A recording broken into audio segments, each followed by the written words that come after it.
All right, so good afternoon, everyone. My name is Morgan Hervé Minucci. I'll be shortly introducing myself. Of course, when I click, it doesn't work. Oh, no. OK. All right, it works again. OK, so I am leading cyber catastrophe modeling for Coalition. That's one of the largest writers of cyber insurance in North America. What that means in practice is that I get to look at our book and identify whether there are any sources of aggregation that could wipe us, our entire business altogether.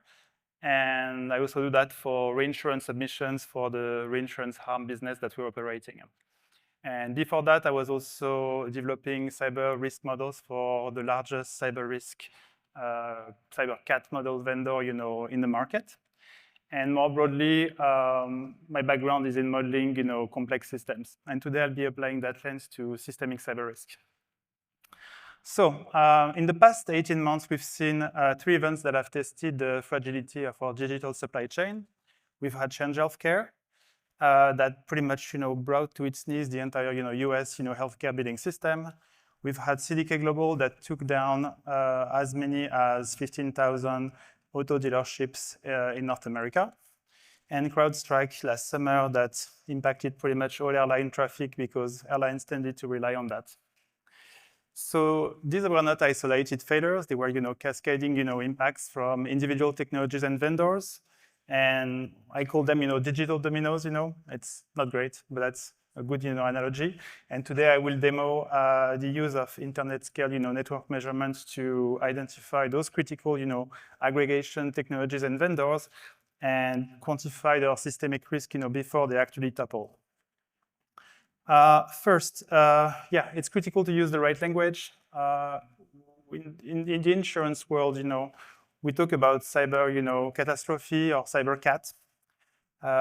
What that means in practice is that it's very insurance specific. It's about portfolio loss quantification for our entire book. And we typically rely on third-party, vendor models. And the end game here is really about, risk management. So once we've actually quantified all those things, we actually can get into risk management territory and see what can be done around this. And it's a different concept than systemic cyber risk.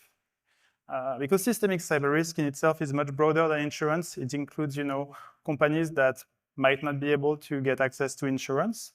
And it's not just about dollar losses. It's also about, the economy and broader, economy and industry-wide impact. And after all this, after, post-mortem, that happens for big incidents, we get to prioritize, public policy and national security interventions so that it doesn't happen again. And this distinction, matters a lot because systemic cyber risk has been pretty loosely used as a term in the insurance industry as pretty much synonymous to CAT 2.0 or next generation CAT, while in practice it has very different, scope and very different objectives. And more importantly, how we model pretty much shapes how we're going to be fixing things. So let's dive into it. So the root cause behind all of those things is well known to all the folks in this room. It's the accelerated and deepening interconnectedness in our digital, economy. On the one hand, we are more efficient, but on the other hand, we are much more fragile than ever, and that can translate into major cyber events. So what happens over those last couple of years pretty much forged what we have in terms of public policy today, as well as what we have in terms of cyber insurance. So let's examine this. So first, a little word of warning. If you've been to the keynote this morning, I'm going to be doing a much worse job than Hippo right now. So some niceness would be good. So let's walk this timeline. We pretty much started on that scope with the Target breach, which was a classic supply chain compromise. Then a couple of years after that, we had Sony and the Ukraine power grid attack, which were, textbook directed, target attacks. Couple of years after WannaCry and NotPetya in 2017, which was a pivotal year with both, compromise happening at the vulnerability at the protocol level as well as at software update level. Couple of years afterwards, in 2019, we had the SolarWinds attack, which was the quintessential software supply chain with a malicious, DLL that made it into a trusted update. Year after, Microsoft Exchange vulnerability in a ubiquitous enterprise platform that was leveraged for a lot of ransomware campaigns and different types of data breaches. Moving a couple of years after that, Log4j, there was a bomb drop for the open source software, dependency, technology that was pretty much underpinning all Java, applications in the world. And 2021 to 2024 was very much a maturation of those attack patterns we had seen, except that last year with CrowdStrike, we made it to a different category, which was really a reminder that it can also be non-malicious in itself. Now, let's look at the exposure that happened via the insurance policy and how those things changed. The first lever that was used by the cyber insurance industry to maintain the control their exposure to those type of events was really around, clarifying the language. That's when we introduced, a lot of affirmative, coverage, type of policies, as well as some specialized OT policies. We've also adjusted the language to better cater to the needs of the industry, but at the same time also push back on some coverage that were not reflecting our risk appetite as an industry. We've also introduced some sublimits for some specific items like ransomware payments, adjusted the premium based on the feedback loop we had from the market. Also increased the level of underwriting scrutiny that had been happening and introduced some formal controls such as requiring, EDR, MFA, or properly in place, backups. And shifting from questionnaire to continuously scanning and verifying, what's happening in the company's networks. And the last bit was really around transferring that risk to someone else subject to analysis and contract, and that's the case for capital relief and risk management. And the focus here is really to help the policyholder, get back on their feet, as well as ensuring the long-term solvency of those insurance companies. On the other hand, the public policy response was much broader in scope. First big item was really around the greater transparency. Think of the 8K, reporting requirement by the SEC in the wake of after MOVEit. CSAR and NIST continue to also provide a good baseline for secure operations. We also saw some direct government action ranging from attribution in the wake of NotPetya, as well as from FBI, getting, hands-on when it comes to dismantling, malicious infrastructure. We've also had enforcement that gained teeth with massive fine, for example, with Equifax, as well as OFAC that was just going after, anyone who was facilitating ransomware payments. Supply chain visibility, we've had, Executive Order 14028, which was the first step towards what we're calling today, as BOM.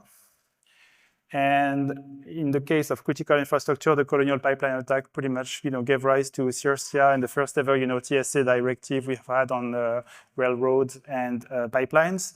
And the last bit was really around, finance and insurance, which gave us, DORA and guardrail adjustments to GLBA in the US. The common thread behind all of this is that it was very much, lagging indicators. All of those were necessary, but at the same time, they were also fundamentally reactive to past failures. So what you have there is, a sample of some of those past cyber events and how much they had been costing, and it quantifies why a reactive posture is insufficient. The economic losses there are pretty much dwarfing the insurance, payments that you see, and this chasm is very much, between those two is very much the protection gap. It's corresponding to the uninsured, systemic cyber risk that the society is absorbing. On the one hand, insurance is great for, providing this essential piece of the resilience, strategy, and we need more of it. But it cannot solve, the problem alone. Which brings us to the core of our problem right now, which is that we must model what matters in systemic cyber risk. So what is CyberCat? What is cat modeling? Basically, it entails, rolling the dice, 1 million times so that you have an estimated probability of a rare cat event. The simplest explanation I could think of is coming from Infinity War, where Doctor Strange would be a cat model, and Tony Stark would be in charge of exposure management for a large insurance company. The classic framework you see there is pretty much rooted in all type of perils, such as NatCat, natural catastrophe, such as hurricane. It starts with a tightly defined scenario which has its own probability of happening. You identify who would be impacted by this event, which are the assets of the organization with an insurance portfolio that would be concerned by that, how vulnerable those organizations would be, what would be the insurance coverage, and the result of all of this would be a cat loss curve, which summarizes in probabilistic terms, how much is at risk. It's great for risk management, but it's also a poor fit for systemic cyber risk. And here's why. There are three fundamental reasons why. The first one is that at its core design, it's fundamentally misaligned. It's anchored in natural catastrophe in terms of its origin. We have cyber that's also quite different from a hurricane. It's dynamic. It's adversarial in nature. It adapts. It's also evolving. And even if you factor in the effect of climate change, it's also quite different. The other issue is really around some of the measurement problems we've had. We've never had a true, category 5, digital hurricane, that validated the models we've been using in the market, which create also some difficulty in terms of, gaining credibility. We were happy with some of the technologies we've been using, but at the same time, there was no, real world test. There's also a massive blind spot when it comes to the usage around systemic cyber risk, which is that only the insured organizations are being modeled as part of that, not the rest of society. And it's pretty much as modeling something just on the shape of what's on the tip of the iceberg. And then there is also, vendor inertia that plays a role in that. The first model that were in the market, and that was, the first generation, cat models, they pretty much, doubled down on fear and crazy scenarios and overstated the level of risk that was coming from cat. And now that they've gained, tractions and they're being integrated in decision-making and regulatory processes, there is little business incentive from lowering the level of fraud that's happening there. And it's costly, and everyone's using them, and that could create a lot of threshold, or hard decision-making in the organizations. So we need a new approach to build from the ground up for the unique and dynamic nature of systemic cyber risk. All right, so our new approach is pretty much to model, systemic cyber risk for what it is. It's a massive interconnected graph of dependencies. What you have here on the side is a visual representations of what that could look like. All those colored dots are pretty much a specific class of technology that creates some form of aggregation or that could represent a systemic risk. We call them, aggregation technologies and vendors. To get there, we've leveraged our proprietary, network measurements, infrastructure, the same one we're using to scan our own, policyholders for underwriting and monitoring purposes. And the second core principle we have there is that we focus on what's known. We're not trying to focus on the hypothetical about what is happening, behind, this firewall and so on. If we don't know, we don't know. And that creates, in the end, a data-driven map of dependencies that is pretty much the foundation for our entire approach. The benefit of that is that it's creating a far more nuanced and credible modeling of systemic cyber risk. Let me break down this into two dimensions: the organizational details at the bottom, and the level of information we have around specific, aggregation technologies and vendors. We can start by just knowing, that people are using the cloud, that we know about the market share of AWS, or that we know the market share of a specific region or a specific service in AWS. We can also know with a bit more details that which one they're using.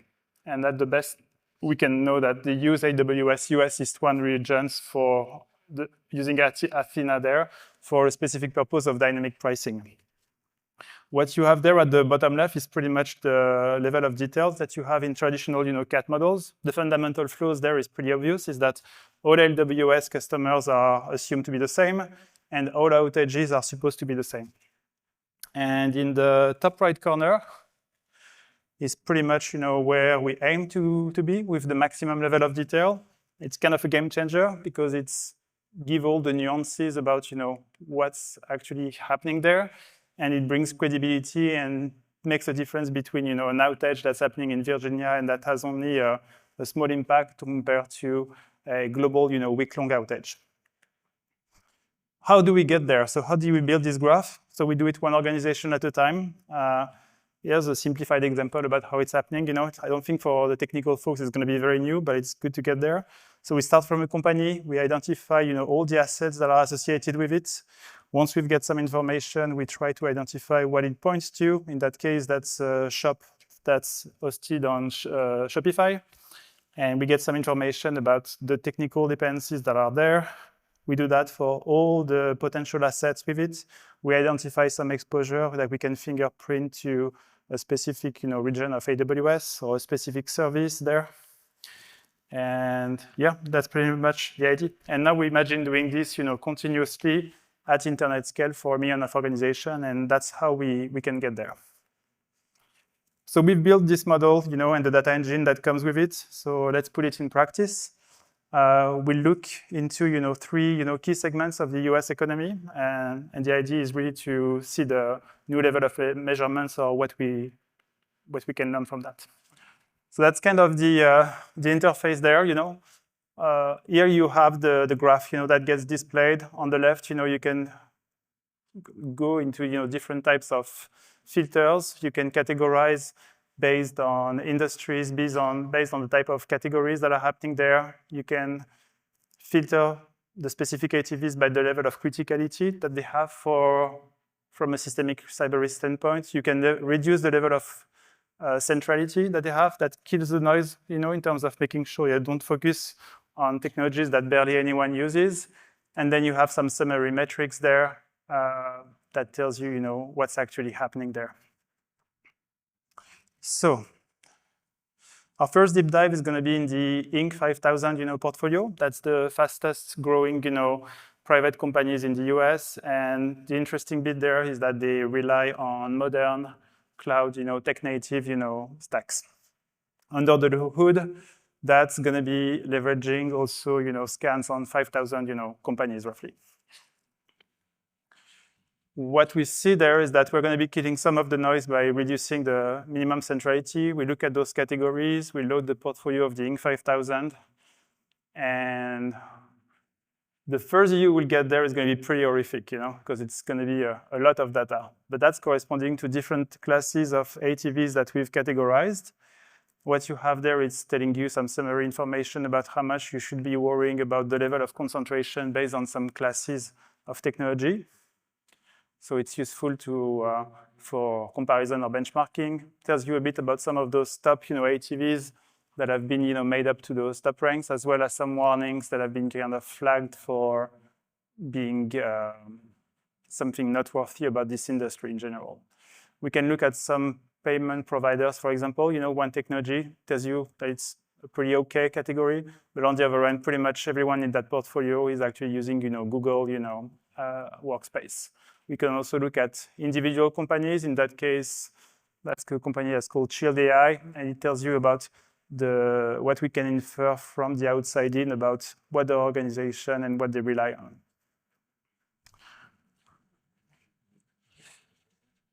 on.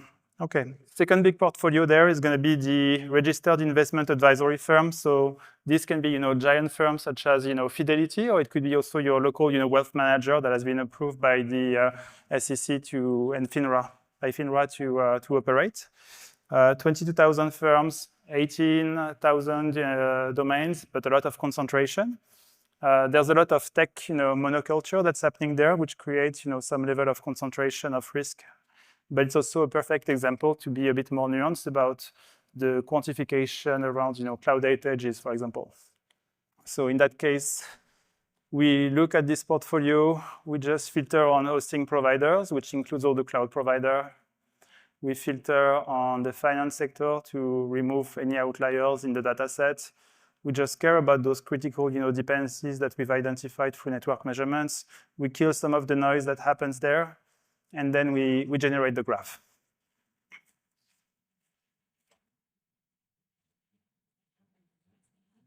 Yeah. So it's loading. It's going to be a bit less messy than what you've seen just before, because it's less companies. It's telling you the exposure to Azure, Amazon, including different services and different regions where they operate. It's a pretty big portfolio. It has 40,000 detections there, I think. And yeah, you see the difference. That's a regional outage, $100 million, while a global outage, which has a much larger centrality, is half of that, because those services tends to be also a bit more resilient. So you can also see that some organizations also tend to have a same level of resilience, where you get to detect their exposure to different regions, different services, which means that when something bad happens, doesn't mean that they're completely down. Not all outages are created equal. Okay, that's kind of the idea there. You have some prolonged outage that have happened. If we look at what happened for the top cloud provider over the last 5 years, but they've been concentrated at the zone or at the regional level. And really the gap that we're seeing in terms of the analysis that's happening in the market is that it's quite different from what we hear from the CAT model scenario that are going to be assuming week-long, global, outages for some of those leading cloud providers. It's just not passing the engineering or network measurement, sniff test. And there are 3 problems to that. The first one is that it's ignoring the immense, resilience of modern distributed cloud architecture. It's also ignoring the multi-region, deployments that are pretty typical right now, and that comes also at a minimal cost, as well as rapid failover, capabilities. And for the final deep dive, I've looked at real estate agencies, in that case, in my home state of Connecticut. And the model reveals aggregations in ATVs we hadn't seen before, a small handful of industry-specific SaaS and franchisor IT. So we look at industry-specific SaaS. We filter on real estate. We kill some of the noise. I haven't killed the noise there in the demo, but that will happen after. We load the portfolio. And you see, yeah, there's a lot. It's pretty busy, it's noisy, so we'll kill the noise on that afterwards, but we can see already start to see some pattern. We see Anywhere Real Estate, LoopLink, Ask Athena by William Pitt. So most of those companies you haven't heard from, but they are pretty central to the operation of a specific industry. So we're going to be killing some of the noise, and we're going to be regenerating that graph. It's still busy, so we can also remove the ones that are not critical to operations. And that leaves us with that map. And that's interesting because you have Anywhere Real Estate, that's the leading franchisor for real estate industry for Century 21, as well as Coldwell Banker. LoopLink, that's used for agent marketing. And you can also see the level of clustering that can happen within the same brokerage or agency type, with Keller Williams companies pretty much sharing the same IT. Okay, so one interesting finding that was quite non-obvious is that all of those ATVs that have caused those big catastrophes that I've mentioned at the beginning, they were all named defendants in antitrust proceedings, a couple of years ago. And that includes, CrowdStrike, Healthcare, and CDK Global. So it's not good, but it's also not surprising because market concentration is also attracting, regulatory scrutiny. And we've been able to find some more by digging through FTC data in categories such as mortgage, real estate, finance with different type of software APIs, as well as on the healthcare side. Litigation is good, but it's still a lagging indicator, so we're really using that as a way to kind of tell us where we should be digging in terms of scanning. So I have 3 recommendations for this group. We have recommendations for 3 groups. I cannot really see you, but are there policymakers here? No? Okay. Are there risk owners or risk modelers? Okay, I've seen some hands. That works for me. Okay. So I'll get started with the policymakers. So really the first recommendation is to shift from today's reactive, posture to a proactive, approach to systemic cyber risk policymaking. First sub-recommendation would be to expand the definition of critical infrastructure. It's no longer about sector, it's about individual technologies. And this requires a mental shift from thinking about entities that are too big to fail to identify technologies that are too connected to fail. It's a slight, change of word, but it's quite important. The other big item is really to continue to mandate the visibility on organizations that are relying on those technologies. Those SBOM, are really a good step in the first directions, but unless we have some sort of central repository to analyze this data and make sense of it, it's going to be hard to actually, make decisions on that basis. And yeah, of course, continue to support, data-driven, cyber insurance, because this provides, pretty good feedback loop and builds, resilience inside the industry. And the last bit is around, leveraging dependency data to guide antitrust and regulation. Extreme tech concentration is no longer just an economic issue, it's a direct impact on national security. Now, for the risk owner and CISOs that are advising them in this room, my message is this: you cannot prevent systemic cyber risk on your own, but you can build a resilient organization that would withstand, the effect of it. The first bit is really around the resiliency and supply chain security. My model here kind of shows the macro risk, but you have the ground truth about what's happening in your network and in your nth degree, type of connections. You need to connect what you've seen there with your with those, critical, aggregation technologies and vendors data, as well as your internal, audit.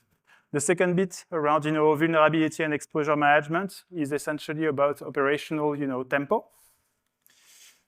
It's about leveraging your real-time inventory of assets, continuing to do your attack surface management, and also making sure that you're on top of things when it comes to emergency patching. The third bit around, containment and operational recovery is pretty standard, I would say. It's really about this assumed, breach mentality based on zero trust. And the idea really here is to limit the blast radius of any events that you could be impacted from. And the last bit around governance and crisis management is 100% about translating all these technical risks into financial, risks. And it means, spending time doing cyber risk quantification and working with your broker to ensure that you have the proper coverage that matches the level of concern you have to specific, items. And finally, a message for my fellow risk modelers that are in this room. We have a collective responsibility to evolve our approach, and it requires two fundamental shifts. The first one is to prioritize data-driven modeling of economic losses. I'm pretty sure that I'm convinced that the insurance loss modeling is pretty much a solved problem at this stage in the industry. And it means not just modeling the sliver of data that's insured, it means we need to be modeling everything. You need to be embracing this granular, data. And the gold standard here is to be able to fully audit, what's happening into a specific, model loss item. Else, we're just going to be institutionalizing, garbage in, garbage out. The second, mental shift that needs to happen is really around, getting real about catastrophe scenario. Our role here is really to provide valuable, stress testing to organizations that are sophisticated and that have complex, networks and nexuses of contracts. It's not to provide, systematic thought to get everyone energized. Week-long, global outages is not helping, and at the same time, missing out on what's happening into specific industries is a pretty big gap. And this is how we build models that are definitely useful. All right. So where do we go from here? The Dominoes are pretty much there, and they work for us as a joint community of technical and non-technical folks. Is really to get ahead of this chain reaction so that it prevents to limit the exposure when it happens.